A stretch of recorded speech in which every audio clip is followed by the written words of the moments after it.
Depuis le 7 octobre, de nombreuses fausses informations concernant le conflit au Proche-Orient circulent sur les réseaux sociaux. Ces dernières semaines, ces images de radio ont été relayées des millions de fois. Elles montreraient la présence de balles tirées par l'armée israélienne dans la tête d'enfants palestiniens. Mais certains internautes s'interrogent de l'authenticité et de la véracité de ces documents. Mais à vrai dire, d'où viennent ces clichés ?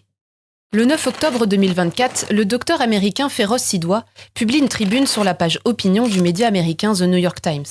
Ce chirurgien, spécialisé en traumatologie, a travaillé pendant 2 semaines à l'hôpital européen de Khan Younes, à Gaza, entre mars et avril 2024. Sur place, il remarque qu'au moins un enfant par jour se présente à lui pour avoir reçu une ou plusieurs balles dans la tête ou dans la poitrine. Feroz Sidwa cherche alors à vérifier si ses confrères rencontrent le même phénomène. Il compile alors le témoignage de 44 travailleurs de la santé qui font le même constat. Dans le texte, on retrouve les 3 radios fournies par une médecin urgentiste qui témoigne. Seulement, les documents ont été l'objet d'une multitude de remises en question sur les réseaux sociaux. De nombreux spécialistes de la balistique ont conclu que les images ont été soit modifiées numériquement, soit carrément fabriquées. L'orientation improbable des balles remet en question les événements. Face à la vague de critiques, le New York Times a dû apporter un droit de réponse, moins d'1 semaine après la publication.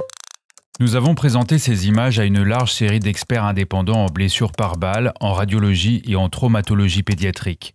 Nous avons aussi examiné les données numériques et le fait que les radios correspondent aux photographies des blessures des enfants que nous n'avons pas voulu montrer car trop choquantes.